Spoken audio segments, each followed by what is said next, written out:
یہ بات یاد رکھیں، اگر ہم دین و دنیا کی کامیابی چاہتے ہیں تو ہمیں اپنا تعلق سب سے پہلے اپنے رب کے ساتھ جوڑنا ہے اور اس کو مضبوط کرنا ہے۔ اس کا حال تو یہ ہے کہ اگر کوئی پوچھتا ہے کیا حال ہے تو ہم کہتے ہیں جی بس کیا بتائیں، مر گئے ہیں، کوئی حال نہیں ہے، بالکل بڑے ہی پریشان ہیں۔ حالانکہ سارے لوگ ایسے نہیں ہوتے، بعض لوگوں کو عادت ہو جاتی ہے ایسی باتیں کرنے کی۔ یار اگر تمہارا گزارا ہو رہا ہے نا، تمہیں ایک وقت کی روٹی مل جاتی ہے، تمہیں پہننے کے لیے، جسم ڈھانپنے کے لیے کپڑے مل جاتے ہیں، تمہیں رات کو سونے کے لیے چھت مل گئی ہے، تو اللہ رب العزت کی قسم تم بڑی اچھی زندگی گزار رہے ہو۔ کیونکہ کبھی ان لوگوں کی طرف دیکھو نا کہ جن کو کھانے کے لیے ایک وقت کی روٹی بھی نہیں ملتی، تم ان سے بہتر ہو کہ نہیں ہو؟ اور ایسے لاکھوں کروڑوں لوگ ہوں گے دنیا میں، تو اس کا مطلب ہے اگر تم سوچو تو اللہ نے تمہیں ان لاکھوں کروڑوں لوگوں سے بہتر بنایا ہوا ہے۔ اور اسی طرح آپ دیکھتے جائیں، ہمارے پاس چھت ہے رہنے کے لیے، بعض تو ایسے لوگ ہیں جن کے پاس وہ بھی نہیں ہے، جو جھگیوں میں رہتے ہیں۔ ابھی سردی آ گیا، کس طرح وہ سروائیو کرتے ہوں گے، کس طرح گزارا کرتے ہوں گے، کبھی وہ اپنا اور ان کا کمپیریزن کر کے دیکھو تو پھر تمہیں پتہ چلے گا کہ ہم کہاں کھڑے اور وہ کہاں۔ یہ اللہ کا بہت بڑا کرم ہے کہ اس نے ہمیں چھت دے دی ہے، وہ ہمیں روٹی دے دیتا ہے، اس نے ہمیں توفیق دے دیا کہ ہم چل کے اس کے گھر تک آ گئے ہیں۔ یعنی کہ اللہ کا شکر ادا کرنے کے لیے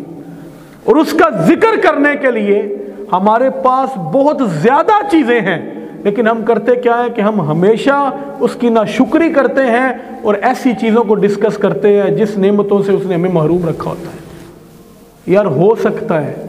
اس نے ہمیں مال اس لیے نہ دیا ہو کہ اگر ہمیں وہ مال دے دیتا تو ہم اس وجہ سے جہنم کی آگ جمع کر لیتے۔ کبھی ہم اس طرح سوچتے نہیں ہیں نا۔ اس نے ہمیں کہیں پہنچنے کا موقع اس لیے ہی نہ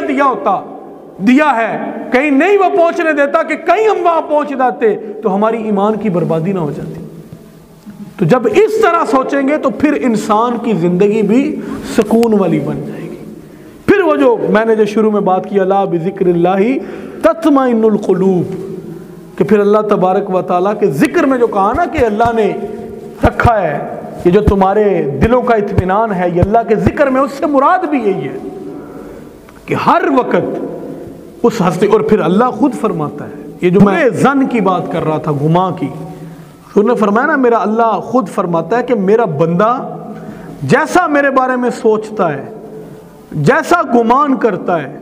میں اس کے ساتھ ویسا معاملہ کر دیتا ہوں۔ اور کہا کہ جب وہ میرا ذکر کرتا ہے اور وہ اس بات کے اوپر راضی ہوتا ہے کہ میرا اللہ میرے ساتھ ہے، اور اس بات پہ اس کو فخر ہے، اس کو مان ہوتا ہے، جب کوئی پوچھتا ہے کیا حال ہے، کہتا ہے اللہ کا شکر ہے، کیسی زندگی چل رہی ہے، اللہ نے جس حال میں رکھا ہے بڑا بہتر ہوں۔ تو پھر اللہ رب العزت کیا کہتا ہے؟ اللہ فرماتا ہے وَأَنَا مَعَكُمْ۔ پھر کیا ہوتا ہے؟ پھر محمد کا رب اپنے بندے کے ساتھ ساتھ ہوتا ہے۔ پھر فرمایا کہ جب میرا بندہ میری طرف ایک بالشت آتا ہے نا، ایک بالشت، تو میں ایک ہاتھ اپنے بندے کے قریب ہو جاتا ہوں، اور جب وہ ایک بازو میرے قریب آتا ہے میں رب ہو کے کہتا ہوں کہ میں دو بازو اس کے قریب ہو جاتا ہوں، اور جب میرا بندہ میری طرف چل کے آتا ہے محمد کا رب اس کی طرف دوڑ کے آ جاتا ہے۔ یعنی کہ ہمارے دستک دینے میں کمی ہے،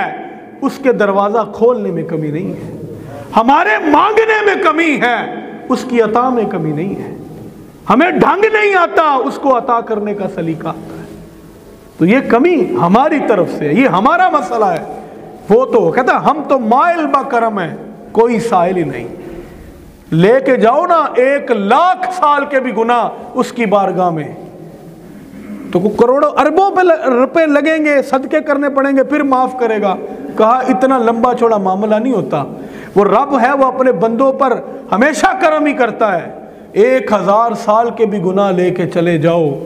ایک اخلاص والا آنسو آنکھ سے ٹپکا دینا، بدلے میں اللہ سارے گناہوں پر معافی کا قلم پھیر دے گا۔ ہم تو مائل با کرم ہیں، کوئی سائل ہی نہیں، راہ دکھلائیں کسے، راہ روے منزل ہی نہیں، کوئی سٹرگل کرنا ہی نہیں چاہتا، کوئی حاصل کرنا ہی نہیں چاہتا، کوئی ہمارے راستے کو پانا ہی نہیں چاہتا تو ہم پھر کیا کریں؟ اقبال نے اس لیے کہا ہم تو مائل با کرم ہیں، کوئی سائل ہی نہیں، راہ دکھلائے کسے راہ روے منزل ہی نہیں۔